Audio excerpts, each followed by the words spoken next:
Hey guys, this is Jason for the Alliance Project. It's the last video I'll be doing in this house. Moving, going into the process of moving and stuff. But I wanted to share something before I went to work. Went on the Leak project and did a show about the Mandela Effect, CERN, a couple things like that. And I was led to this, so I wanted to do a little follow-up. We're going to start off with something that CERN has made. This is another cryptic video from CERN. So I'm going to get right into it.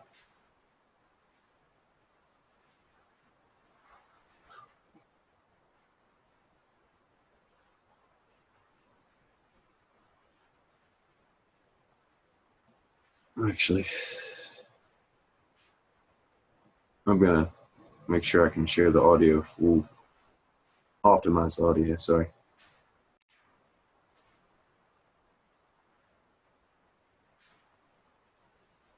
And enjoy.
Okay, so that was them dancing around CERN. It showed what looks like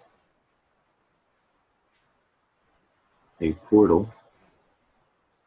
We'll go ahead and watch this real quick again. So if the clock is, so this would be 12 right here. This would be the 6. Perception is going to change just because of the wristband. And that's 12. This is 6.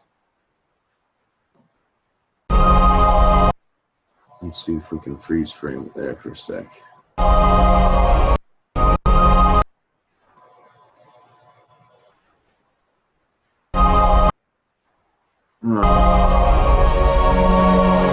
See if I can get that one more try.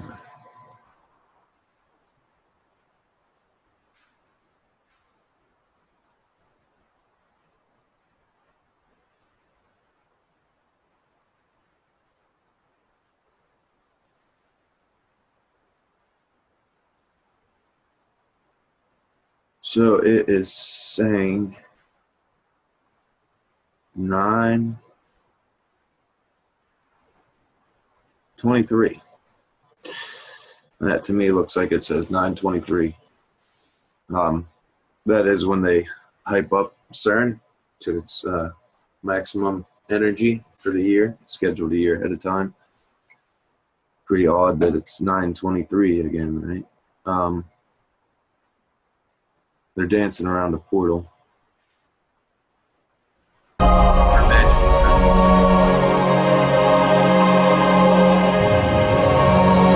Alright, so anybody that knows anything about occult, magic, and things like that learns a lot about circles, okay? They do them for protection, to keep the dark entities out of the circle and protect the person using the magic. The desert, you guys can look that up.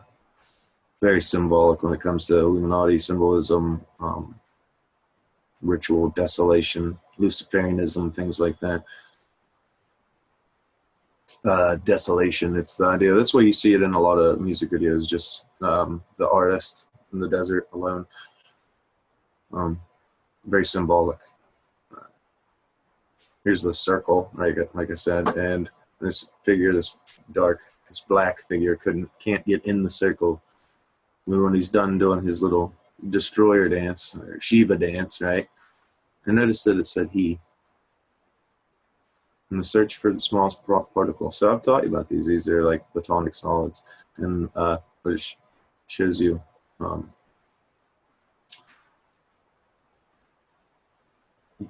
Basically what looks to be like a Merkaba field almost, right? Pretty wild. They're trying to show you the platonic solids, Metatron's cube almost. But it's sacred geometry. They're drawing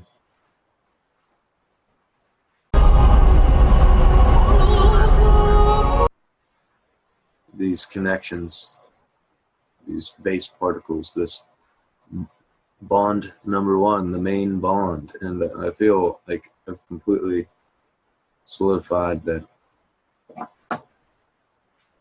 what they were talking about when they said bond number one, they were talking about faster than light particles, a review of the tachyon characteristics. All right, so let's go down here.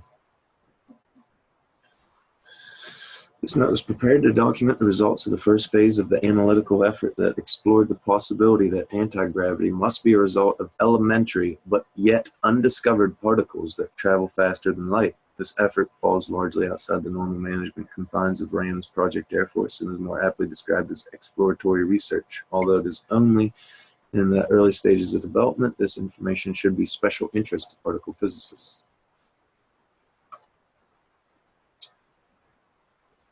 All right, so they're talking about a bond, the main bond that glues everything together, that connects everything, being faster than light. And if you can apply some energy to the matter, to the particle that exceeds light or matches light, it has that, you have to put that much energy into it to get the reaction. So to release all that energy, you have to apply that much energy. So what they're saying is to break that bond, right, it has to do with light speed and things like that. So they do collisions at that speed. So I'm almost certain that they're talking about the main bond, the bond that glues us all together, that the bond that, the etherical bond, right? The thing that makes matter matter. I'd like to share this with you because it goes over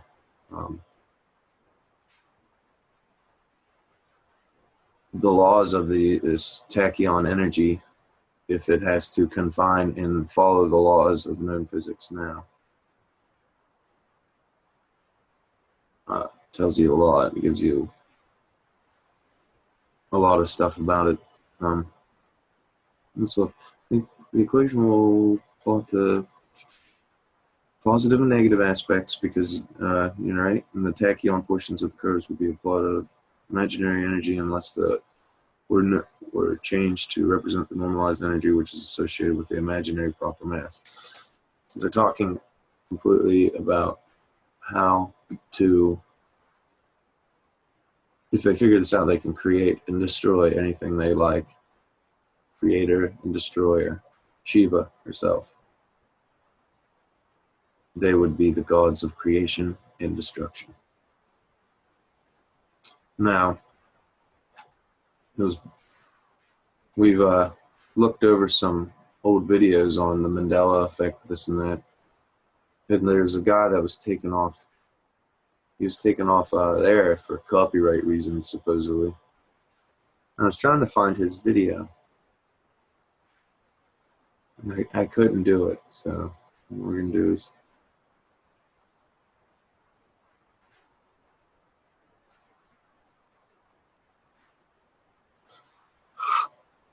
we could. I found the pictures. One of the fans sent me the book's name. I couldn't find any of the originals, so what I did was I just went and got a copy and had it broken down. This is an ancient dark magic book called The Key to Hell with White and Black Magic. The Clavis Inferni. Now, if you see on the cover, it has a snake, a big circle, and at its tail there's an arrow pointing at an arrow. You got the positive, the negative, the red and the blue, aiming at each other. Okay? And it says, ego, we can circumcingo, virtute, morum, yada, yada, yada. So, what I did,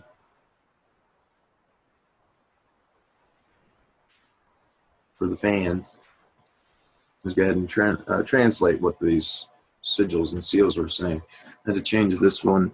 They had the U before the I, and I had to take the O off of circumcingo. And it came out as, I have prepared myself to be surrounded by the power of these names, which the circle is sealed. Okay, so they're talking about circles, magic, essentially how to open the gate to hell, the keys to hell. Okay, now where people are going to get really bothered by this is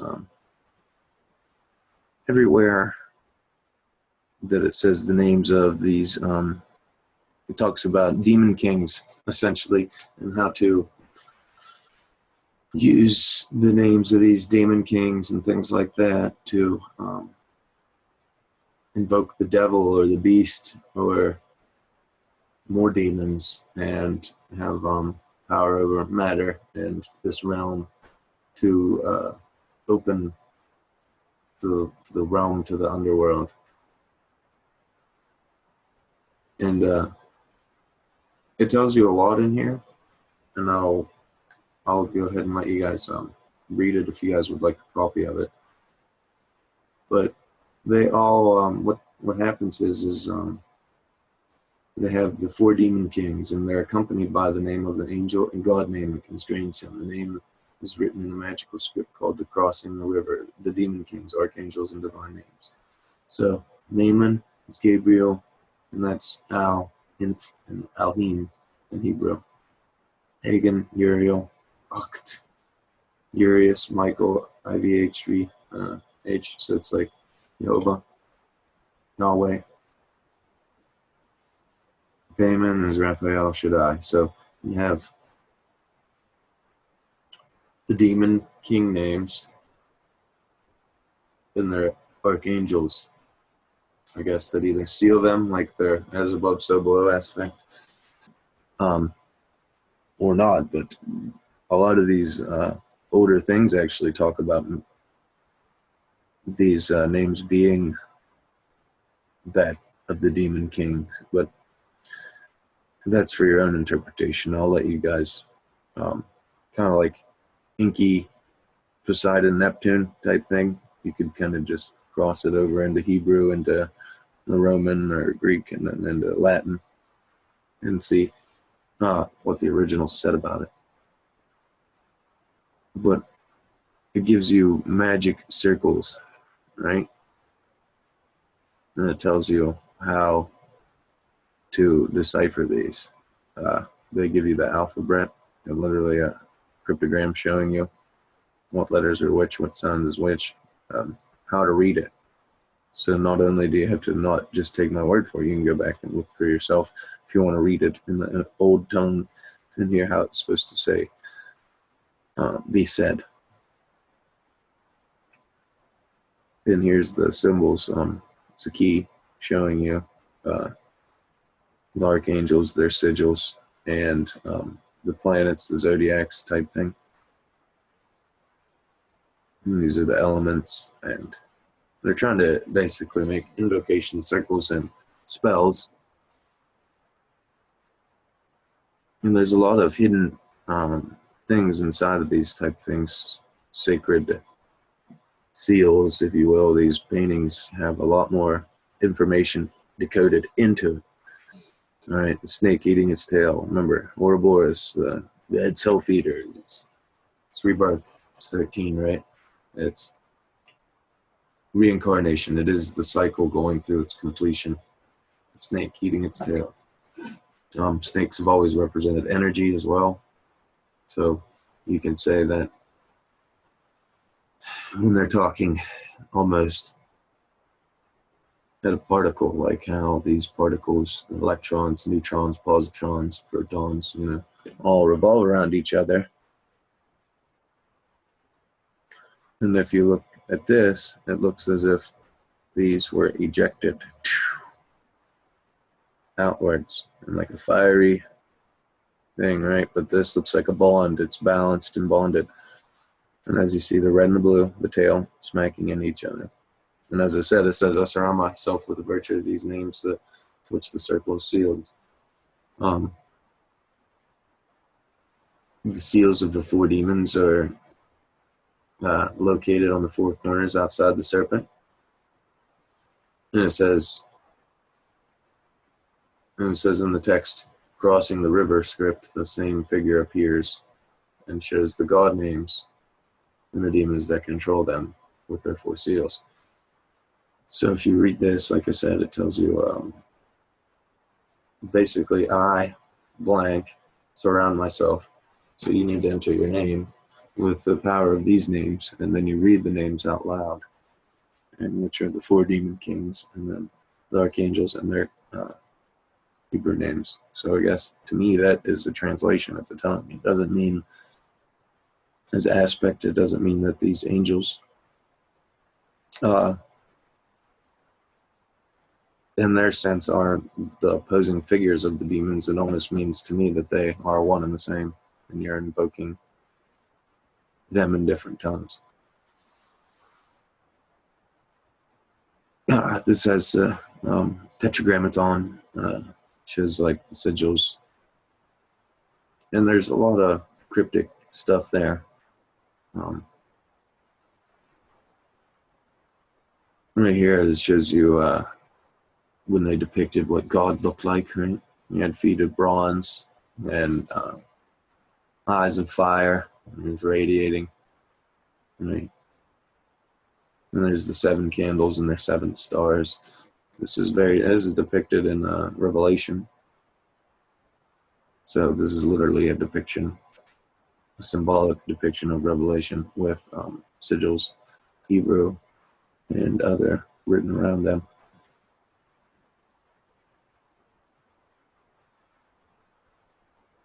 It's Revelation 1:13, like unto the Son of Man.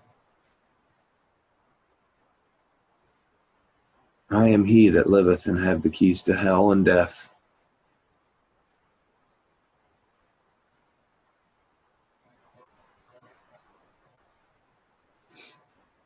And so the 7 stars are kind of representations of the 7 planetary angels. The triangle above the picture shows the archangels' names as the zodiacs of the planet. This is the golden seal, right? The Triforce from Zelda.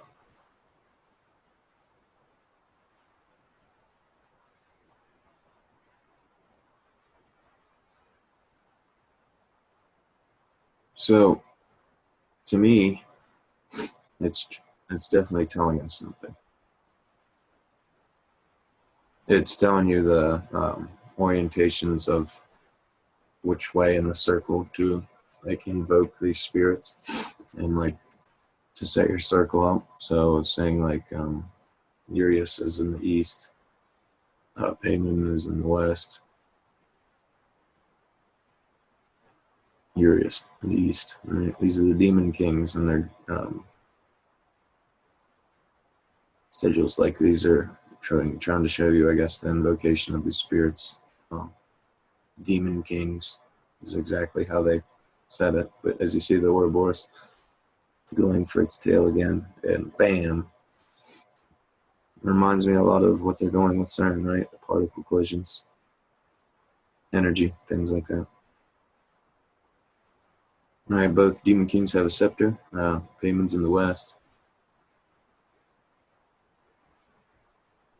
And here's Raphael and Shaddai and Gabriel and Uriel, things like that. They're demon kings, right? It says both demon kings have a scepter and a seal.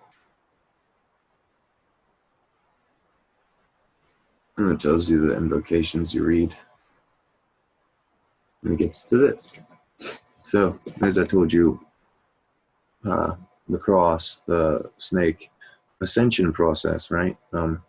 Snake always meant like ascension, DNA, energy. It meant a lot more than evil, right?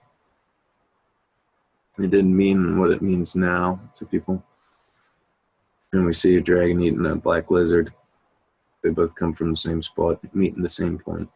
Energy, light, ascension. This could be taken as like light, energy, maybe a lot of things. There's lots of ways you can take it. You can enter all this right into Google, and it'll translate it for you. But this is what we're going to get to.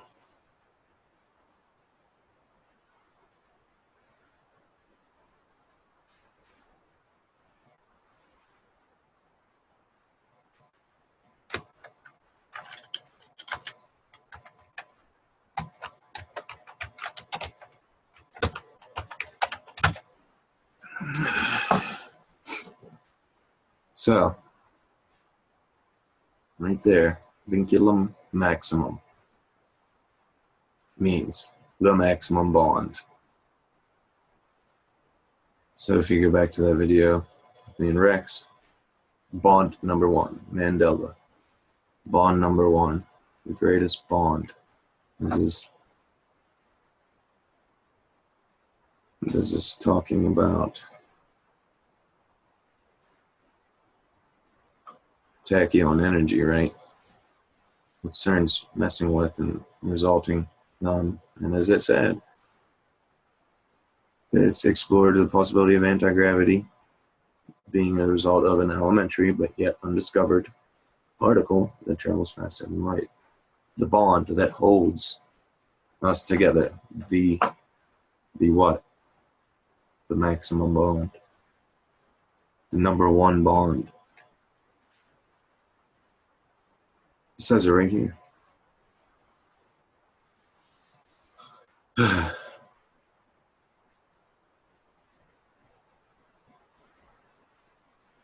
So at the bottom it says, "You who alone perform great wonders, the end crowns the work."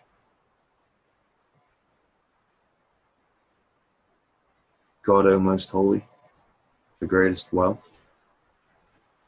The Lord A moves upon everything. A.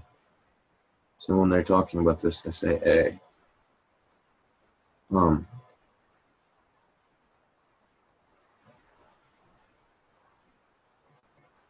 Adonai.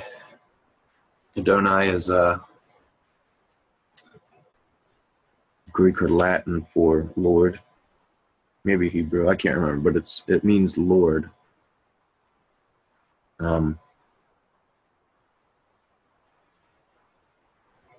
Apollyon, Abaddon. Like it says when you look up this, where CERN's located, that it used to be on Apollyon or Abaddon's throne, basically where the Romans built their temple of Apollyon. But that's not true. You can look that up. There's like 6 of them, and none of them are anywhere near this place. There is some weird history with the place, to say the least, but nothing that you can find that actually ties it back to Apollyon.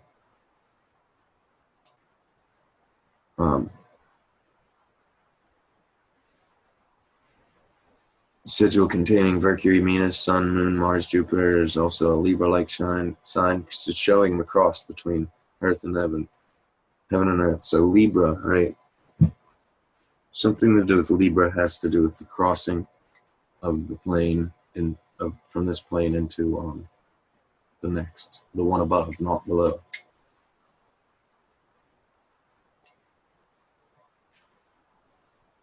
In the center of the Calvary cross, in time of snakes set upon a skull and crossbones representing the redemption of Adam's original sin. This is set upon a triangle or pyramid. Behind us is a cross, sword, and palm, denoting Christ as a warrior and a bringer of peace. The pyramid is inscribed with 3 Hebrew yods, the Trinity, the Tetragrammaton, Jehovah, Yahweh. So this is the seals, and it goes back to even Gerald Clark's work and some other people's work that show that the Great Deception, right? Every other religion and hidden text shows that these entities that we call gods or angels in Christianity are demons or negative forces, and all the other ones, they were the fallen ones, the real fallen ones. They were the ones that essentially weren't too caring about humanity, right? And then we had like I said, the Brotherhood of the Serpent and the Brotherhood of Light, which eventually were infiltrated and used for the wrong purposes as a smear campaign, kind of just like ISIS and things like that now. It's to demonize something that's the truth, to just get you to not look that way, to make you feel bad for going that way.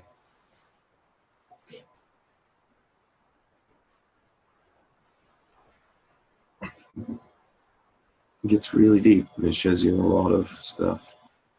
But yeah, like I totally believe that most.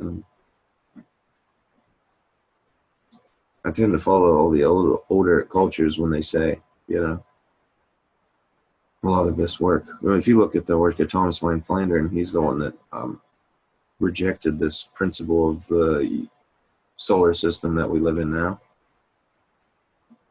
And, you know, the modern theory, and he showed that there should be a big planet in between Jupiter, or between Mars and Jupiter, right? And he said this planet should have been about the mass of Saturn, should have had water on it, and water bearing. And he also showed with basically charts and algorithms of these complex programs based on, you know, Kepler's laws of planetary physics and motion and things like that, and the laws of gravity and motion, that our planets, that planet had been destroyed twice.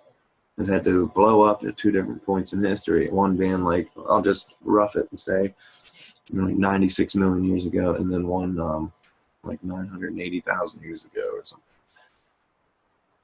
We'll just go with that. I can't remember. No, wait. It was 26 million and then 980,000, I believe. If my memory serves me correct.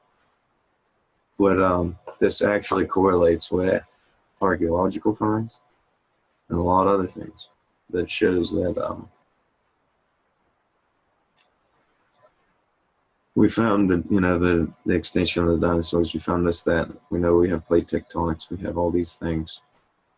We know that the skeletal structures of those things are a lot larger.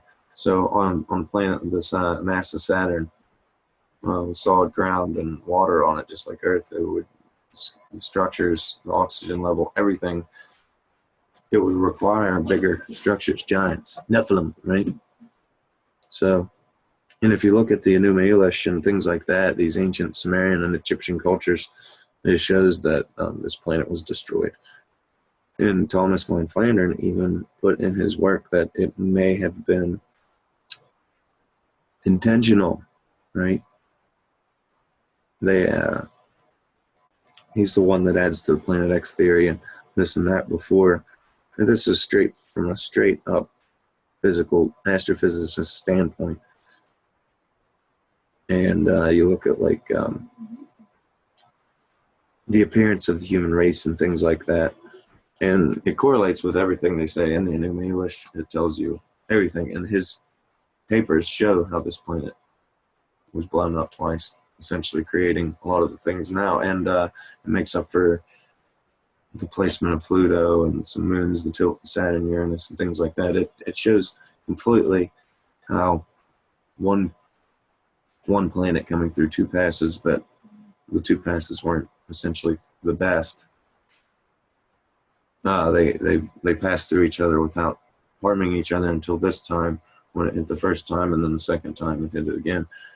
Or it could have been the moons, or the objects captured by off the other planets, rotating around it like the turtle shells do on Mario Kart, and they just rotate around it, just smash, smash, smash into this planet as it goes by.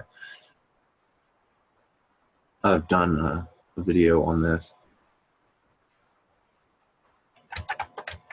but I'm going to go into more depth because I can show you how this work cross-references into ancient texts and scientific papers of today, not only one, but like multiple, including extinction level events. And yeah, I think that'd be a good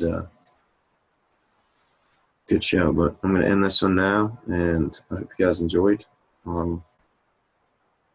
Yep, stay tuned.